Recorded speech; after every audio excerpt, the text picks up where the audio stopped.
아침 6시입니다. 화장실에 가려고 잠에서 깹니다. 침대에서 다리를 내리는데 갑자기 오른쪽 다리가 제대로 움직이지 않습니다. 일어서려고 하는데 쓰러집니다. 소리를 지르려 해도 머릿속의 말이 입 밖으로 나오지 않습니다. 혼자입니다. 자녀들은 직장에 있습니다. 배우자는 부엌에 있습니다. 10초가 지나갑니다. 20초가 지나갑니다. 모든 것을 바꾸는 순간입니다. 이것이 80%의 노인분들이 첫 뇌졸중을 경험하는 방식입니다. 제 이름은 이민준 박사입니다.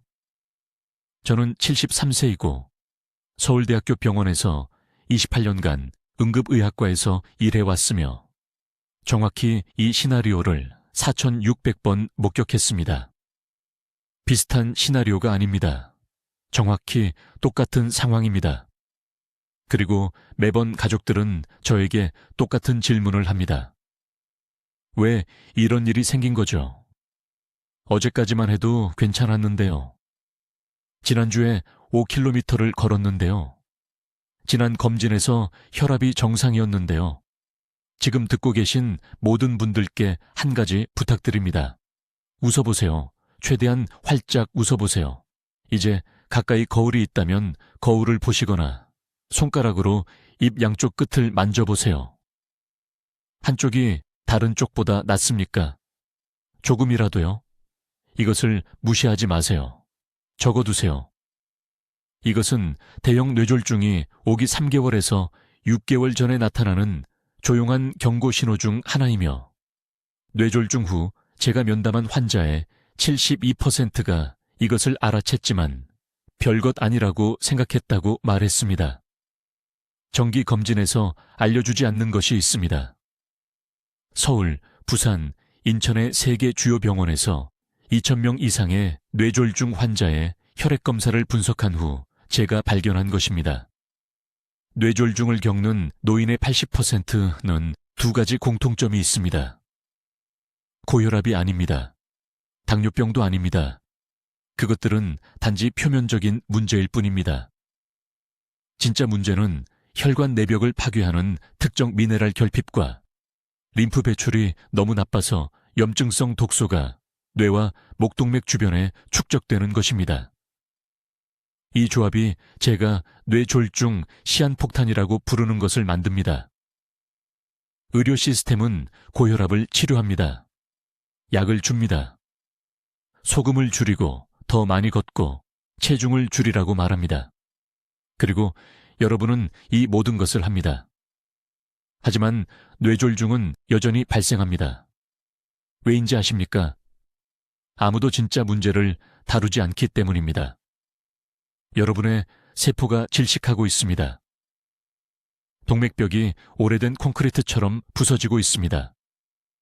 그리고 혈액에서 독성 노폐물을 청소해야 하는 림프계가 작동을 멈췄습니다. 여러분을 화나게 할 수도 있는 말씀을 드리겠습니다. 표준 예방 조언은 이 두 가지 메커니즘을 무시하기 때문에 노인의 80%에서 실패합니다. 저는 지난 6년간 이 두 가지를 모두 다루는 프로토콜을 개발하는 데 보냈습니다. 그리고 70대, 80대 환자들이 단 4주 만에 뇌졸중 위험 지표를 역전시키는 것을 봤습니다. 박 여사에 대해 말씀드리겠습니다. 그녀는 76세이며 서울 강남구에 삽니다. 작년 화요일 아침 제 응급실에 왔습니다. 딸이 화장실 바닥에서 그녀를 발견했습니다. 왼쪽이 마비되었습니다. 말을 할 수 없었습니다. 불과 2달 전 혈액검사를 받습니다. 표준 기준으로는 모든 것이 괜찮아 보였습니다. 하지만 마그네슘 수치, 호모시스테인 수치, 림프구 수를 확인했을 때 즉시 패턴이 보였습니다. 수천 명의 다른 환자들에게서 봤던 것과 같은 패턴이었습니다. 박 여사는 살아남았습니다. 골든타임인 90분 이내에 그녀를 발견했습니다. 하지만 그녀는 다시 걷는 법을 배우고 다시 젓가락을 사용하는 법을 배우며 4개월을 재활에 보냈습니다. 그녀는 나중에 눈물을 흘리며 말했습니다.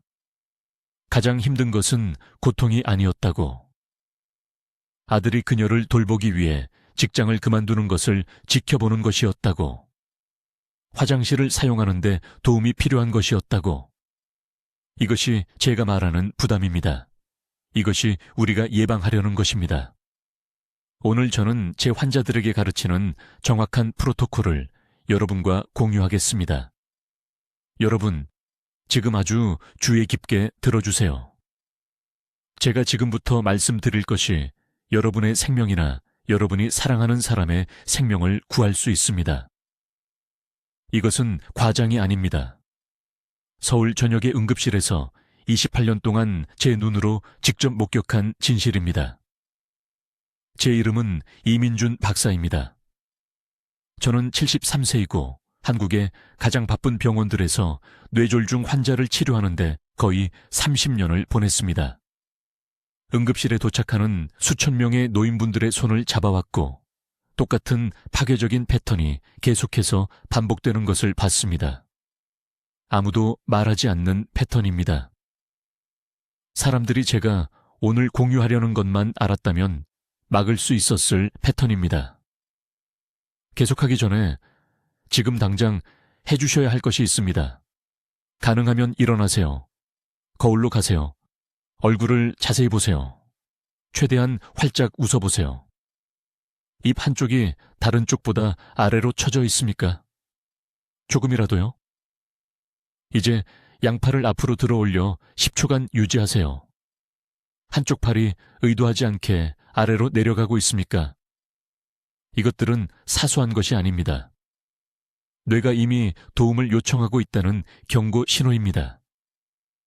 제가 직접 치료한 2,000명 이상의 뇌졸중 환자의 의료 기록과 혈액 검사를 분석한 후 발견한 충격적인 진실이 있습니다. 뇌졸중을 겪는 노인의 80%는 뇌졸중이 발생하기 몇 달 전에 몸에 나타나는 두 가지 중요한 문제를 공유합니다. 한 가지 문제가 아니라 치명적인 팀처럼 함께 작용하는 두 가지입니다. 첫 번째 문제는 혈액세포가 산소를 제대로 운반할 수 없게 만드는 특정 미네랄 결핍입니다. 두 번째 문제는 혈관벽에 보이지 않는 염증을 일으키는 림프 배출 장애입니다. 이것이 여러분에게 무엇을 의미하는지 명확히 말씀드리겠습니다. 지금 이 순간 여러분의 몸은 뇌졸중을 준비하고 있을 수 있는데 여러분은 전혀 모를 것입니다. 염증은 조용합니다. 미네랄 결핍은 통증을 일으키지 않습니다. 여러분은 정상이라고 느낍니다.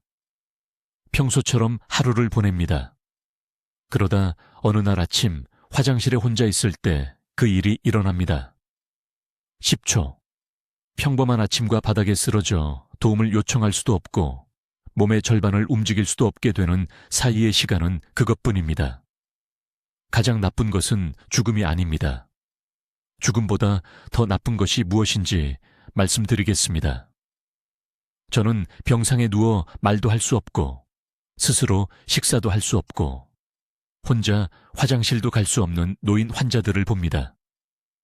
복도에서 우는 자녀들을, 간병으로 지쳐 스트레스로 본인의 건강마저 악화되는 모습을 봅니다.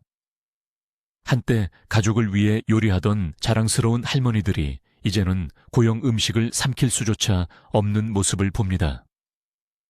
손으로 사업을 일군 할아버지들이 이제는 그 손을 바라보며 완전히 마비되어 모든 것을 느끼지만 움직일 수 없는 모습을 봅니다. 이것이 뇌졸중의 진짜 공포입니다. 빨리 죽는 것이 아닙니다. 살아남지만 완전히 의존적이 됩니다. 딸이 여러분을 씻겨야 합니다. 아들이 여러분을 들어야 합니다. 손주들은 그런 모습을 보는 것이 마음 아파서 방문하기를 두려워하게 됩니다. 이것이 지금 이 황금 시간 동안 제가 가르치는 것을 이해하지 못하면 노인의 80%를 기다리고 있는 것입니다. 이제 주목하십시오. 제가 말씀드리려는 것이 이상하게 들릴 수 있지만 바로 여기 한국 병원에서 실제 환자들로부터 수집한 데이터로 뒷받침됩니다. 의료계는 뇌졸중 예방이 혈압약과 소금 피하기에 관한 것이라고 말합니다. 그 조언이 틀린 것은 아니지만 불완전합니다. 그것은 상류에 무너진 댐은 무시하고 바닥을 걸레질하여 홍수를 막으려는 것과 같습니다. 이제 서울대학교 병원에서 수천 명의 뇌졸중 환자를 진찰한 후 제가 발견한 두 번째 중요한 메커니즘을 설명하겠습니다. 이것은 의료계가 여러분에게 말하지 않을 것입니다. 왜냐하면 너무 간단하고 비싼 절차가 필요하지 않기 때문입니다. 숨겨진 문제는 만성세포 저산소증과 결합된 림프 정체입니다. 평범한 말로 설명하겠습니다. 림프계는 집의 배수관과 같습니다. 그 파이프가 막히면 더러운 물이 모든 곳에서 역류합니다. 몸에서 림프액이 제대로 배출되지 않으면 염증성 노폐물이 혈관 주위에 축적됩니다. 이것은 동맥벽에 대한 부종과 압력을 만듭니다. 시간이 지남에 따라 이 지속적인 압력은 혈관을 약화시키고 파열이나 막힘에 취약하게 만듭니다. 하지만 저를 가장 충격에 빠뜨린 부분은 이것입니다. 저는 3년 동안 응급실에 입원한 발벨고사 87명의 뇌졸중 환자의 혈액 검사를 분석했습니다. 그들 중 82%가 세포 산소 운반 수준이 심각하게 낮았습니다. 그들의 적혈구는 뇌 조직으로 산소를 효율적으로 운반하지 못하고 있었습니다. 이것을 신중히 생각해 보십시오. 여러분의 뇌세포는 매일매일 천천히 질식하고 있으며 점점 더 약해지고 취약해지고 있습니다. 그러다 어느 날 아침 혈압이 약간 상승할 때 산소 부족에 시달리던 그 세포들은 단순히 스트레스를 견딜 수 없습니다. 그때 뇌졸중이 발생합니다. 의학 교과서는 뇌졸중이 혈전이나 파열된 혈관에 의해 발생한다고 말합니다. 네, 그것은 기술적으로 맞습니다. 하지만 아무도 중요한 질문을 하지 않습니다. 왜 그 혈전이 애초에 형성되었습니까? 왜 그 혈관이 바로 그날 파열되었습니까? 정확히 말씀드리겠습니다. 기저조직은 이미 몇 달 또는 몇 년 동안 림프 배출 불량과 산소 결핍으로 손상되어 있었습니다. 실제 예를 들어 드리겠습니다. 강남구에 사는 68세 박 씨가 화요일 아침 제 응급실에 왔습니다. 얼굴의 절반이 마비되어 있었습니다. 오른팔을 들 수 없었습니다. 그의 아내는 울면서 왜 이것이 갑자기 일어났는지 물었습니다. 하지만 제가 그의 병력을 검토했을 때 경고 신호가 8개월 동안 있었습니다. 그는 가끔 어지러움을 호소했습니다. 계단을 오른 후 비정상적으로 피곤함을 느낀다고 언급했습니다. 매일 저녁 발목이 약간 부어 있었습니다. 이것들은 무작위 증상이 아니었습니다. 이것들은 그의 림프계가 실패하고 세포가 충분한 산소를 얻지 못하고 있다는 적색 경보였습니다. 이것을 더욱 위험하게 만드는 것은 이것입니다. 대부분의 노인들은 피곤함을 느끼고 발목이 붓는 것이 정상적인 노화라고 들었습니다. 절대 틀렸습니다. 이것들은 여러분의 몸이 뇌졸중으로 향하고 있다는 긴급 신호입니다. 하지만 증상이 사소해 보이기 때문에 사람들은 너무 늦을 때까지 무시합니다. 림프계는 심장처럼 펌프가 없습니다. 그것은 전적으로 근육 운동과 깊은 호흡에 의존하여 혈관을 통해 액체를 밀어냅니다. 이것이 텔레비전을 보며 오랜 시간 앉아 있거나 얕은 호흡을 하는 노인들이 극도의 위험에 처한 이유입니다. 그들의 림프액은 오래된 식용유처럼 두껍고 정체됩니다. 노폐물이 쌓입니다. 염증이 전체 혈관계를 통해 조용히 퍼집니다. 그리고 세포 산소 문제는 해가 갈수록 악화됩니다. 65세 이후 적혈구 유연성이 감소합니다. 세포가 뻣뻣해지고 작은 모세혈관을 쉽게 통과할 수 없습니다. 뇌에 산소가 덜 도달합니다. 뉴런이 하나씩 조용히 죽기 시작합니다. 여러분은 이름을 더 자주 잊거나 오후에 혼란을 느낄 수 있습니다. 모두가 이것이 정상적인 기억 상실이라고 말합니다. 하지만 그렇지 않습니다. 그것은 여러분의 뇌 세포가 산소를 요구하며 외치는 것입니다. 이것이 제가 언급한 완벽한 폭풍입니다. 막힌 림프 배출과 산소 부족 세포는 여러분의 머릿속 시한폭탄과 같습니다. 그리고 대부분의 의사들은 증상을 치료하도록 훈련받았지 근본 원인을 치료하도록 훈련받지 않았기 때문에 이 두 가지 메커니즘을 결코 연결하지 못할 것입니다. 이제 여러분, 제가 말씀드리려는 것을 매우 주의 깊게 들으셔야 합니다. 이것은 대부분의 의사들이 결코 솔직하게 말씀드리겠습니다.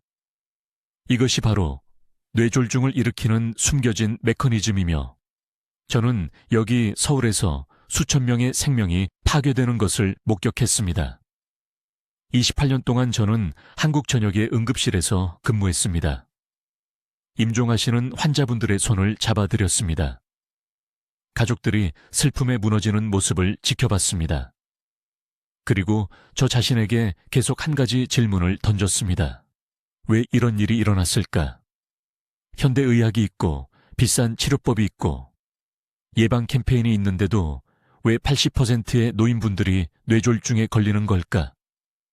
그 답은 저를 충격에 빠뜨렸습니다. 한 가지가 아닙니다. 두 가지가 동시에 몸속에서 일어나 치명적인 조합을 만드는 것입니다. 첫 번째 메커니즘은 혈관 염증입니다. 두 번째는 세포산소 결핍입니다. 이 두 가지가 합쳐지면 뇌는 살아남을 기회가 없습니다. 먼저 혈관 염증에 대해 설명하겠습니다. 뇌로 혈액을 운반하는 혈관, 그 관들은 내벽을 가지고 있습니다. 수도관 안쪽이라고 생각하시면 됩니다. 젊을 때는 이 벽들이 매끄럽고 깨끗합니다. 혈액이 자유롭게 흐릅니다. 하지만 나이가 들면서 특히 60세 이후에는 끔찍한 일이 시작됩니다. 이 벽들이 염증을 일으킵니다. 부어오릅니다. 거칠어지고 손상됩니다. 하지만 여기서 일반 의사들이 절대 말해주지 않는 것이 있습니다. 이 염증은 고혈압만으로 생기는 게 아닙니다. 콜레스테롤만으로 생기는 것도 아닙니다. 지금 당장 90%의 한국 노인분들이 겪고 있는 특정 미네랄 결핍에서 비롯됩니다. 바로 마그네슘입니다. 몸에 흡수 가능한 마그네슘이 부족하면 동맥벽이 이완될 수 없습니다. 계속 팽팽하고 수축된 상태로 있습니다. 혈류가 느려집니다. 압력이 쌓입니다. 그리고 여기 치명적인 부분이 있습니다. 염증은 칼슘 침착물을 끌어당깁니다. 몸은 벽에 균열을 메우듯이 칼슘을 쌓아 손상을 복구하려고 합니다. 하지만 이것이 동맥을 딱딱하고 좁게 만듭니다. 이것이 바로 지금 목에서 똑딱거리고 있는 시한폭탄입니다. 강남에 사시던 박 여사님이 기억납니다. 73세였습니다. 새벽 2시에 응급실로 오셨습니다. 얼굴 반쪽이 처져 있었습니다. 말을 제대로 하지 못했습니다. 딸이 비명을 지르며 어머니를 살려달라고 애원했습니다. 6개월 전 혈액 검사를 봤을 때 제가 무엇을 발견했는지 아십니까? 마그네슘 수치가 위험할 정도로 낮았습니다. 담당 의사는 그것에 대해 언급하지 않았습니다. 제대로 검사하지도 않았습니다. 그리고 이제 그분은 제 수술대 위에 누워 생명을 위해 싸우고 계셨습니다. 두 번째 메커니즘은 완전히 조용하기 때문에 훨씬 더 위험합니다. 세포 산소 결핍입니다. 뇌세포는 생존하기 위해 매 순간 산소가 필요합니다.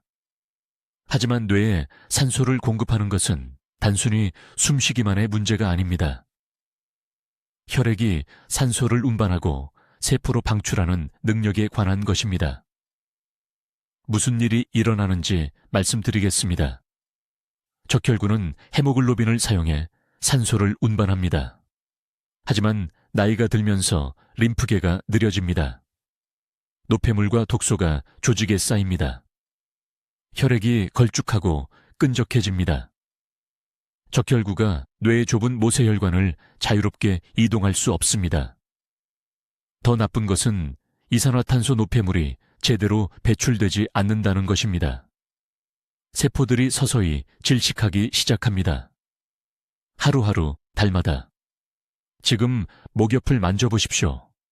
맥박을 느껴보십시오. 뇌로 올라가는 그 혈액이 깨끗하고 산소가 풍부합니까? 아니면 걸쭉하고 독소로 가득합니까? 차이를 느낄 수는 없지만 뇌 세포는 느낄 수 있습니다. 그리고 그 세포들이 산소 결핍으로 죽어가기 시작하면 터지거나 응고될 준비가 된 염증 혈관과 결합하여 절벽 끝에 서 있는 것과 같습니다. 이것이 바로 표준 예방이 80%의 노인들에게 실패하는 이유입니다. 의사는 혈압약을 먹으라고 합니다. 좋습니다. 의사는 콜레스테롤을 낮추라고 합니다. 알겠습니다. 하지만 아무도 마그네슘 결핍을 해결하지 않습니다. 아무도 림프계를 청소하지 않습니다. 아무도 두 가지 메커니즘을 동시에 다루지 않습니다. 의료 시스템은 증상을 치료합니다. 저는 근본 원인을 제거하라고 말씀드립니다. 그리고 근본 원인은 이 치명적인 조합입니다. 혈액을 제대로 전달할 수 없는 염증 혈관과 제대로 기능할 수 없는 산소 결핍 세포. 이 두 메커니즘이 임계점에 도달하면 뇌졸중은 가능성이 아닙니다. 확실성입니다. 이제 대부분의 의사들이 절대 말해주지 않는 네 번째 중요한 진실을 설명하겠습니다. 이것이 내일 아침부터 당신의 생명을 구할 수 있는 것입니다. 진짜 위험은 무엇을 먹느냐가 아니라 언제 먹고 무엇과 함께 마시느냐입니다. 귀에 깊게 들으십시오. 이 실수가 지금 거의 모든 한국 가정에서 일어나고 있고 혈관을 직접적으로 파괴하고 있습니다. 28년 동안 저는 응급실에서 뇌졸중 환자들의 식사 패턴을 검토했습니다. 충격적인 것을 발견했습니다. 노인 뇌졸중 피해자의 82%가 한 가지 공통점이 있었습니다. 모두 주요 식사 후 30분 이내에 찬물이나 찬 음료를 마셨습니다. 매일, 수년 동안. 왜 이것이 중요합니까? 식사 직후 찬 액체가 위장에 들어가면 음식의 지방과 기름이 굳습니다. 몸은 이렇게 굳은 지방을 제대로 분해할 수 없습니다. 대신 혈류로 두껍고 끈적한 덩어리로 들어갑니다. 이 덩어리들이 동맥벽에 붙습니다. 수개월, 수년에 걸쳐 뇌로 가는 혈류를 막는 위험한 플라크로 쌓입니다. 하지만 이것을 더욱 치명적으로 만드는 것이 있습니다. 대부분의 한국 노인들은 아침 식사 직후 찬물과 함께 약을 복용합니다. 찬물, 음식 지방, 특정 혈압약의 조합이 삼중 위협을 만듭니다. 심장을 보호해야 할 약물이 실제로는 이 두껍고 찬 혼합물에 갇힙니다. 제대로 흡수될 수 없습니다. 약을 제대로 복용하고 있다고 생각하지만 혈압은 여전히 높습니다. 강남의 최 여사님이라는 환자가 있었습니다. 67세였습니다. 2년 동안 3번이나 경미한 뇌졸중으로 응급실에 오셨습니다. 모든 의사가 약을 복용하라고 했습니다. 그녀는 한 번도 약을 빠뜨린 적이 없다고 주장했습니다. 제가 마침내 정확한 아침 일과를 설명해달라고 요청했을 때 일상을 따라가다 보니 진실이 드러났습니다. 매일 아침 그녀는 국과 반찬이 있는 전통 한식 아침을 먹었습니다. 식사 직후에는 냉장고에서 꺼낸 얼음처럼 차가운 물과 함께 5가지 다른 약을 복용했습니다. 그리고 건강에 좋다는 말을 듣고 오전 내내 찬 보리차를 마셨습니다. 저는 그녀에게 간단한 한 가지만 바꾸라고 말했습니다. 찬 것은 절대 마시지 마세요. 실온이거나 미지근한 물만 드세요. 식사 후 최소 40분은 기다린 후에 물을 많이 마시세요. 그리고 약은 따뜻한 물과 함께 아침 식사 후 꼭 1시간 뒤에 드세요. 그녀는 제가 미쳤다고 생각했습니다. 다른 모든 의사들은 약 복용량, 식단, 운동에만 집중했는데 물 온도를 언급한 사람은 아무도 없었다고 했습니다. 하지만 그녀는 절박했습니다. 시도해보기로 동의했습니다. 3개월 후 추적 혈액 검사에서 놀라운 결과가 나왔습니다. 혈액의 점도, 즉 혈액의 끈적임이 31%나 감소했습니다. 동맥 염증 수치도 크게 떨어졌습니다. 그녀는 활력이 생겼습니다. 10년 동안 차가웠던 손발이 처음으로 따뜻해졌습니다. 2년 후 더 이상 미니 뇌졸중은 없었습니다. 그녀는 지금 71살이고 일주일에 나흘씩 동네 경로당에서 봉사활동을 하고 있습니다. 이것은 복잡한 의학이 아닙니다. 이것은 간단한 물리학입니다. 찬 것은 기름을 굳게 합니다. 따뜻한 것은 기름을 액체 상태로 유지해서 몸이 이를 처리하고 배출할 수 있게 합니다. 지금 당장 여러분 자신의 습관을 생각해 보세요. 식사할 때 찬물을 마시십니까? 식사 직후에 마시십니까? 찬 음료와 함께 약을 드십니까? 이 중 하나라도 예라고 답했다면 여러분은 위험지대에 있는 것입니다. 내일 아침부터 이렇게 바꾸세요. 미지근하거나 실온의 물만 드세요. 따뜻한 물을 보온병에 담아 식탁에 두세요. 식사 후 40분을 기다린 후에 물을 많이 마시세요. 약은 따뜻한 물과 함께 항상 식사 후 최소 1시간 뒤에 드시고 절대 식사 직후에는 드시지 마세요. 일상 습관에서 이 한 가지만 바꿔도 8주 안에 뇌졸중 위험을 최대 40%까지 줄일 수 있습니다. 혈액이 더 부드럽게 흐를 것입니다. 약물이 제대로 흡수될 것입니다. 동맥이 자연스럽게 스스로 깨끗해지기 시작할 것입니다. 기다리지 마세요. 뇌졸중을 예방할 수 있는 골든타임은 바로 지금, 오늘, 이 순간입니다. 이제 뇌졸중이 오기 몇 달 전에 나타나는 5가지 중요한 경고 신호에 대해 말씀드리겠습니다. 이것이 오늘 우리가 나누는 이야기 중 가장 중요한 부분입니다. 왜냐하면 이 신호 중 하나라도 알아차린다면 여러분은 아직 행동할 수 있는 골든타임이 있기 때문입니다.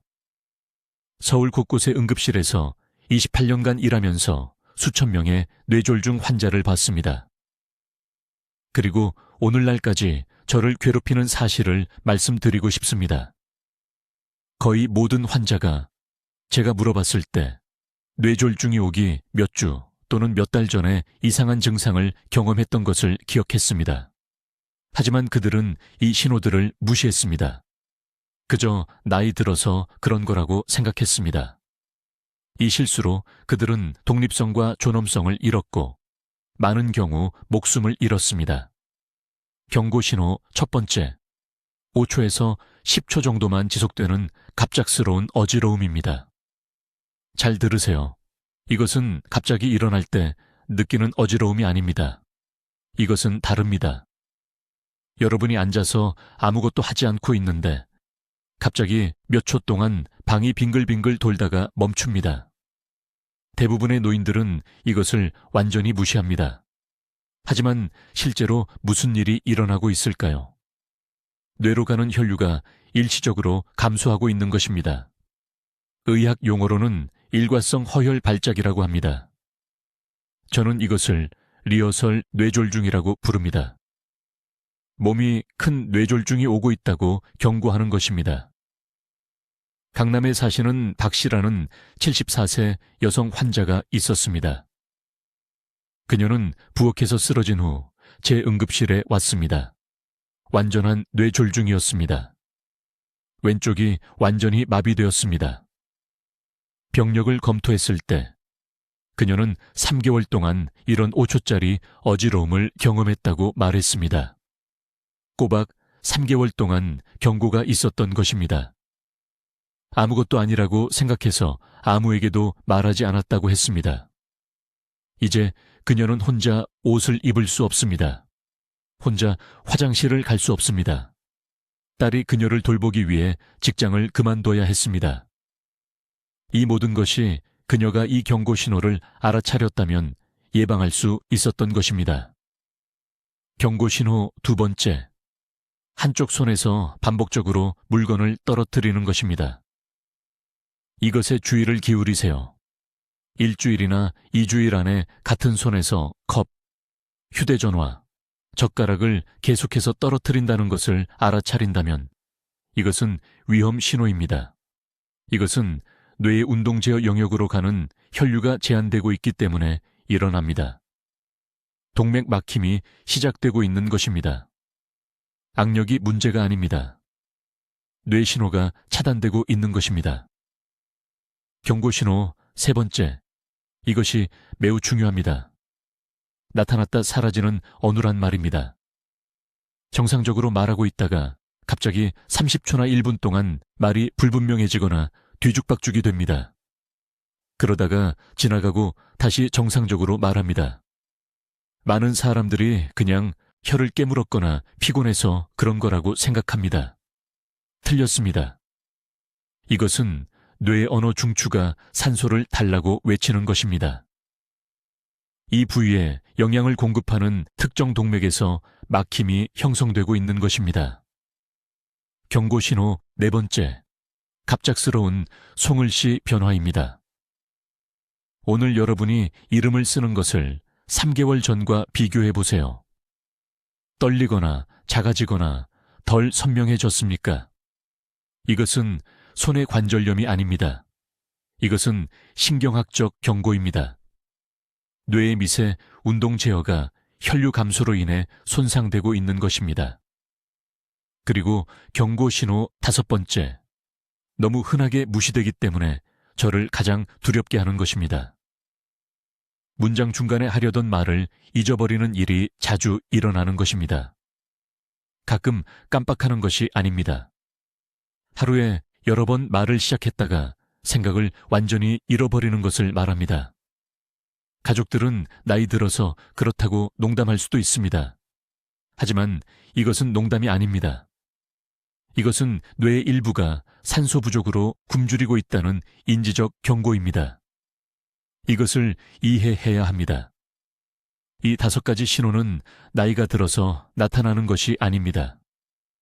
혈액이 끈적해지고 동맥에 염증이 생기고 위험한 혈전이 형성되기 시작합니다. 하지만 아직 시간은 있습니다. 지금이 바로 행동을 취할 수 있는 골든타임입니다. 이 5가지 경고 신호 중 단 하나라도 경험하고 계시다면 즉시 행동해야 합니다. 기다리지 마십시오. 저절로 나아질 거라고 생각하지 마십시오. 하루를 지체할 때마다 혈관 막힘은 더 커지고 염증은 더 깊이 퍼져나갑니다. 자, 여러분, 제가 지금부터 말씀드릴 내용을 매우 주의 깊게 들어주십시오. 이것은 제가 응급실에서 매일 노인분들이 저지르는 가장 위험한 실수입니다. 그리고 최악의 상황은 담당 의사 선생님이 아마도 이렇게 하라고 말씀하셨을 겁니다. 혈소판 기능에 대한 적절한 모니터링 없이 매일 아침 아스피린 복용을 중단하십시오. 지금 무슨 생각을 하고 계신지 압니다. 혼란스러우실 겁니다. 어쩌면 화가 나실 수도 있습니다. 심장내과 의사 선생님이 뇌졸중을 예방하기 위해 매일 그 작은 알약을 먹으라고 하셨을 겁니다. 주치의 선생님은 혈액을 묽게 만들어서 안전하게 해줄 거라고 말씀하셨을 겁니다.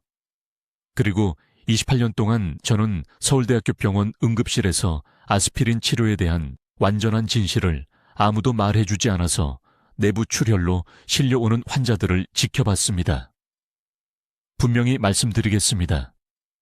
의사와 상담 없이 약을 끊으라는 말이 아닙니다. 제가 말씀드리는 것은 아스피린이 특정 일반 식품 및 건강보조식품과 결합될 때 보호막에서 몸속의 시한폭탄으로 변한다는 것입니다. 어떤 일이 일어나는지 말씀드리겠습니다. 아스피린은 혈소판이 서로 달라붙는 것을 방지합니다. 이것이 혈전 형성을 줄입니다. 좋게 들리시죠? 하지만 우리 몸에는 섬세한 균형이 필요합니다. 항근고 효과가 너무 강하면 출혈성 뇌졸중에 심각한 위험에 처합니다. 뇌의 혈관이 파열되어 출혈하는 것입니다. 저는 이것이 2시간 이내에 환자를 사망에 이르게 하는 것을 봤습니다. 3개월 전 강남에 사시는 74세 박 여사님이 제 응급실에 오셨습니다. 심한 두통과 구토 증세가 있었습니다.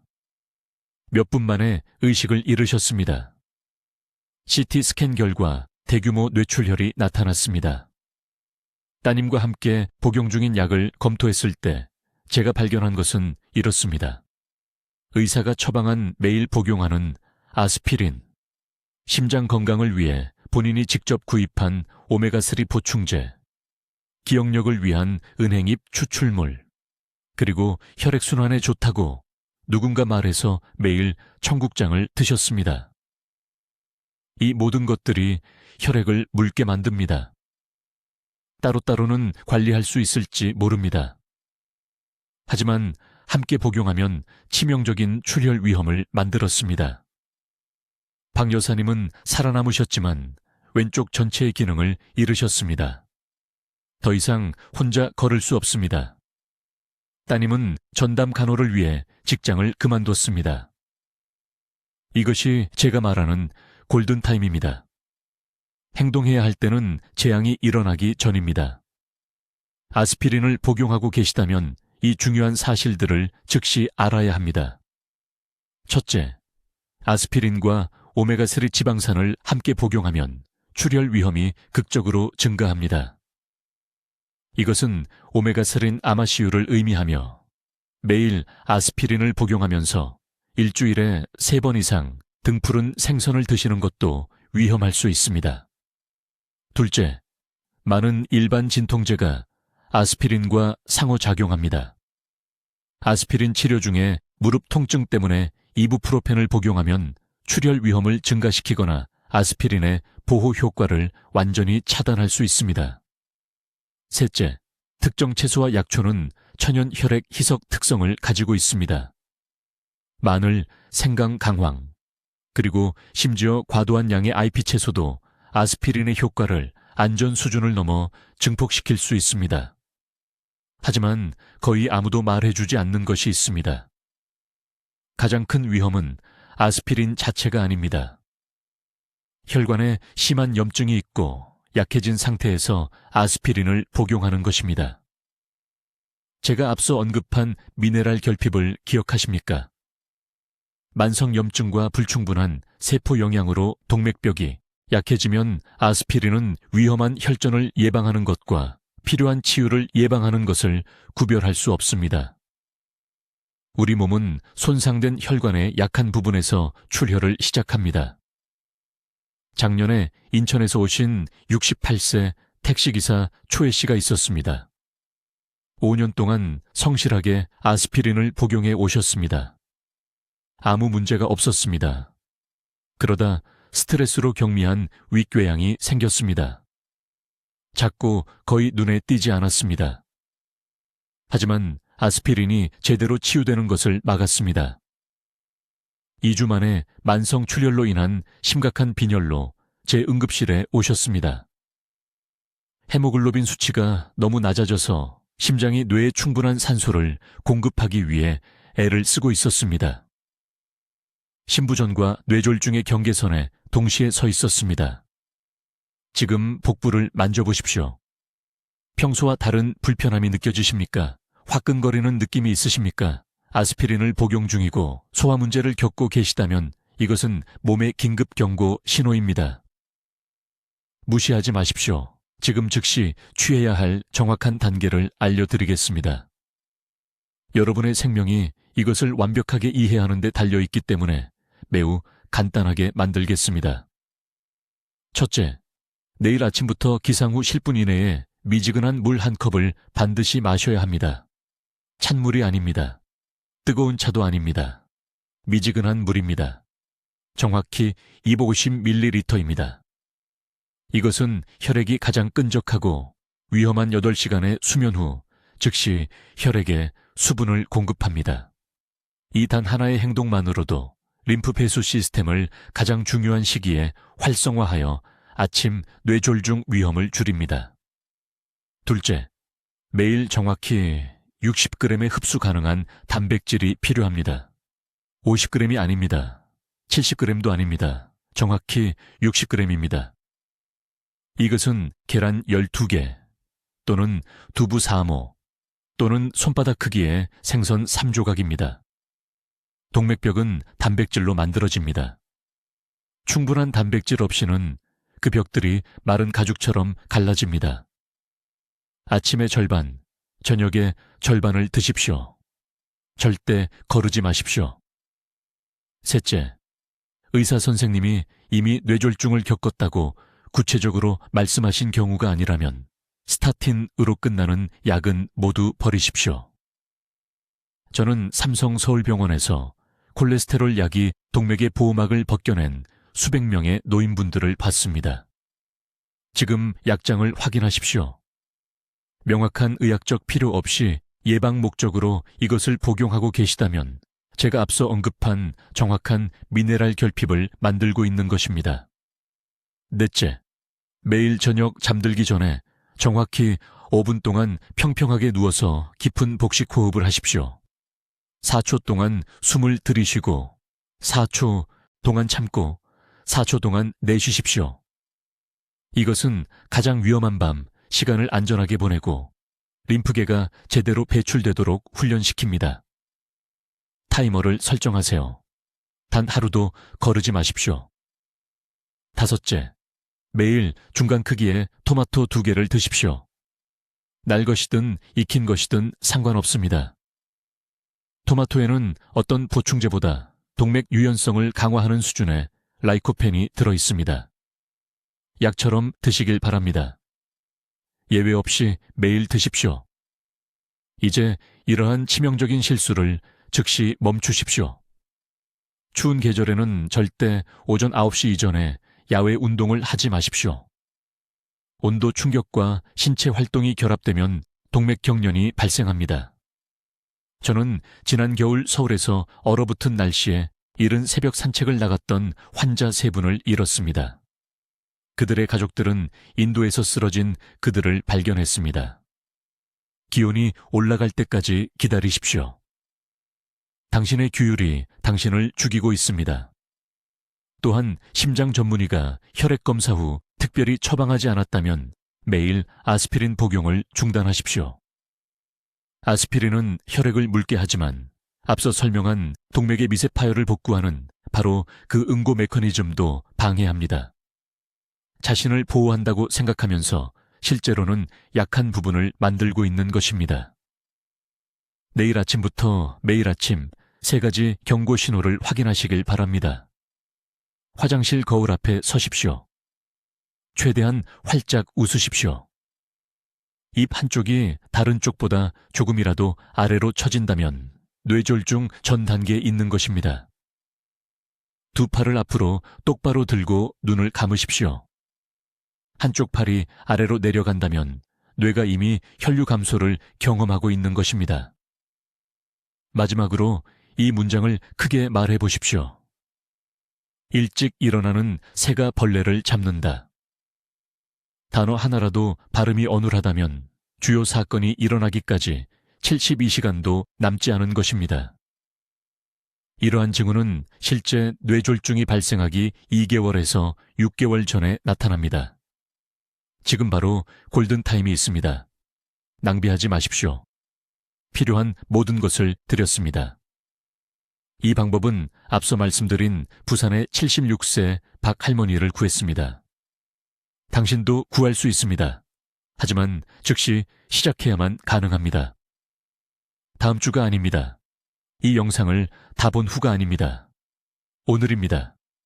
지금 댓글에 입력하십시오. 오늘 제 건강을 지키겠습니다. 이것은 저를 위한 것이 아닙니다. 이것은 자신과 가족에 대한 당신의 약속입니다. 당신은 그들에게 독립성을 빚지고 있습니다. 그들의 식탁에서 함께할 당신의 존재를 빚지고 있습니다.